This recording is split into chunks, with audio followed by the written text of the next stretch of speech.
Isang silid-aralan, natapos ang unang paksa ng mga mag-aaral na sina Mark, Erica, Sam at Amir.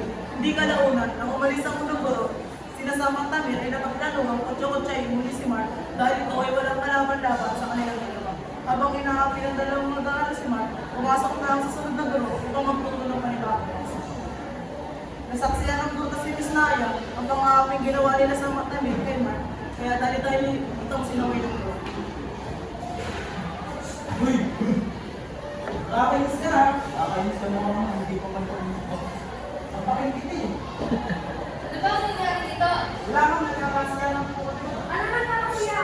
Hindi na ako nakapagtutulong si Mark. Wala kang pinalaman dito. Opo, ma'am.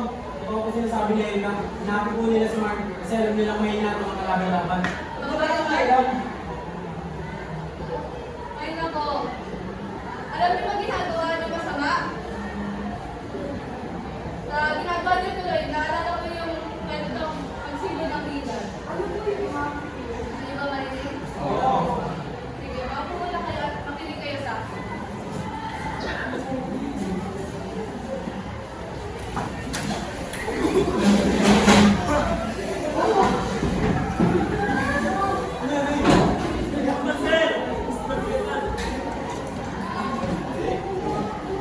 Paano yung sir? Type ko, sir?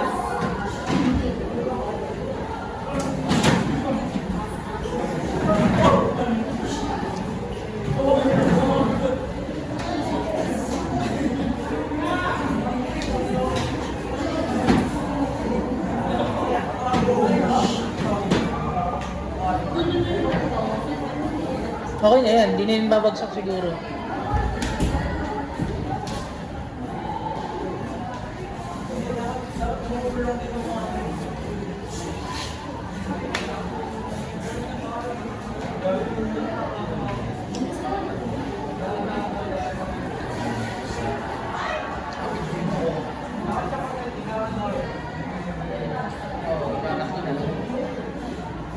Hindi na, tuloy-tuloy na yan. Okay na, sir. May isang ligan na gumagapang tungo sa paaralan. Habang ito ay gumagapang na paraan ito sa tindahan ni Aling Conejo. Oh, magandang araw, ligan! Magandang umaga. Maling ko ngayon. Napansin ni Aling Conejo na malungkot ang batik ito. Hindi katulad ng dati ay masagana at masayang bumati sa kanya. Pumunod ang noon ni Aling Conejo at tawagin ang ligan. Nag-aakala ni Aling Conejo, siya na lang ang walang pakpak. Tumawa naman ang batang iyon. Lahat ng pamilya niya ay meron na. Siya na lang ang wala pa. Ay, tumawa naman. Nalungkot si Aling Conejo dahil kay ligan. Nang makarating na si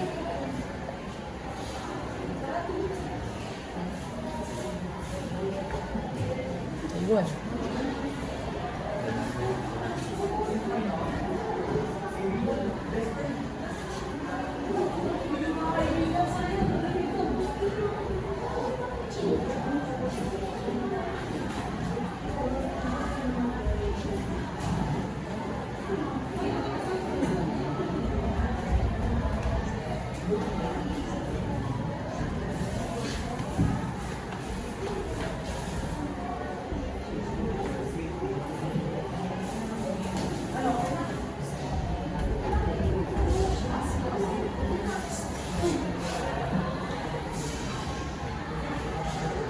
Nang makarating na si ligan sa paaralan, ay nataanan siya ang mga barbaro na nag-uusap kaliwat kanan.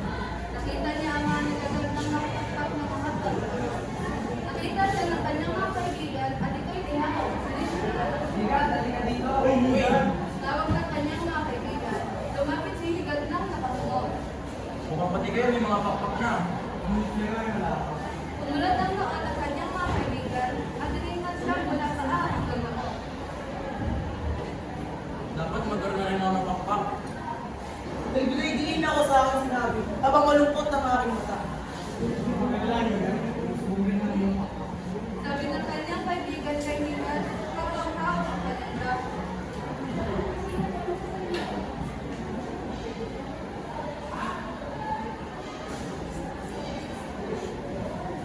Nang may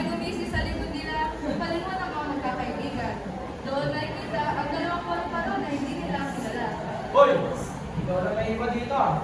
Nakakil ka, tignan. Tinukso ng paru-paro. Habang ang kanyang pasaka ay hawak ang kanyang bibig upang pigilan ang kanyang tawa. Pwede ba ako ulit kayo dito? Hindi ginagawa. Pinatanggol ng mga kaibigan ni Higad si Higad mula sa mga panunukso ng mga paru-paro.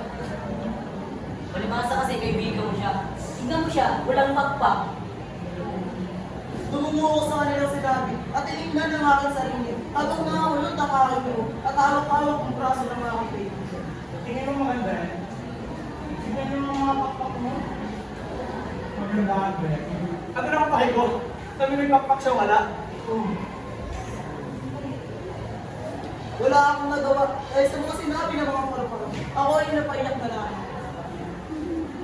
Pagkatapos nito, umakbo ako sa palikuran at ako ay patuloy na umiyak.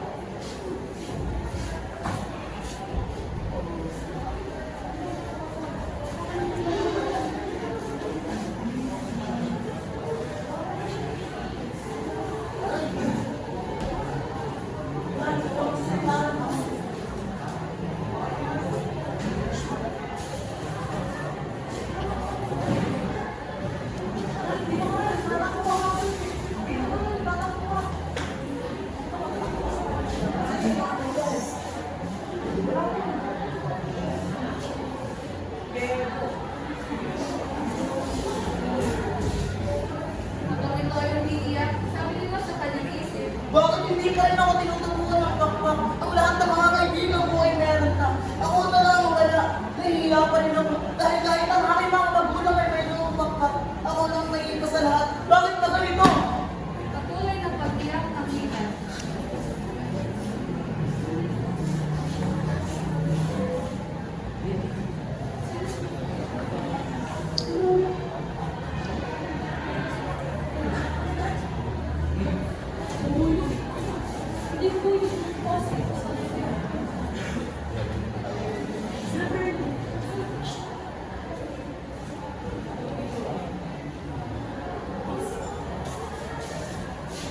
Kaya ay uwi na rin si Higad.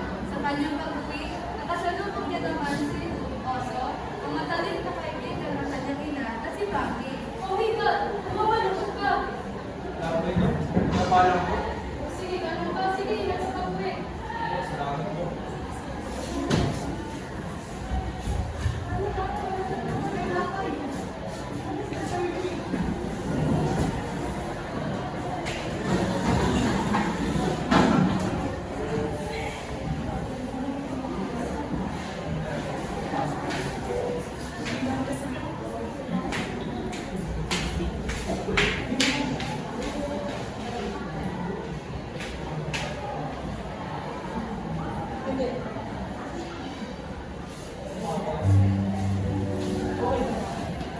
Nakauwi na si Higad at napansinin ng kanyang mga magulang na malungkot ito.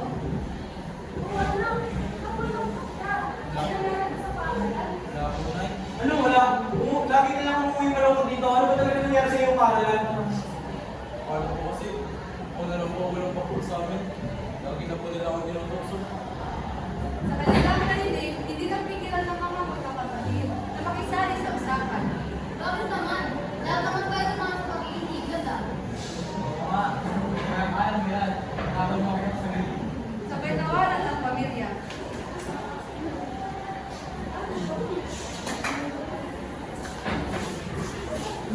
Kadilig.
Napangiti ako at sila'y aking nila.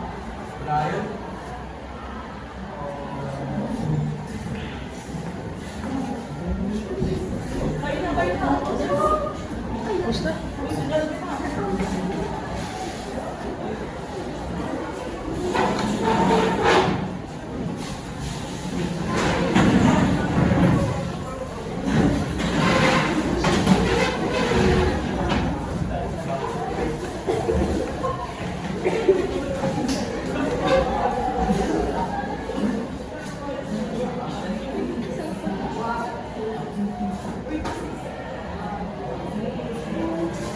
Sino ikaw? Ano, maganda ba? Oo, ma'am. Ang ganda po ng kwento. Parang makalaman po ko. Ang makalaman naman yung sinabi, mas nakakalaman po para sa iyo. Pasensya ng Mark. Sino ba ulit? At sabay nagyakapan ng mga estudyante.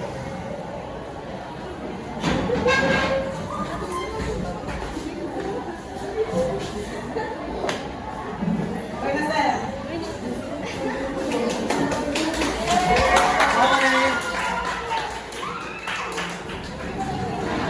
Okay, thank you very much. Very good, good number 1 and 2. Okay naman doon. Magaling sila.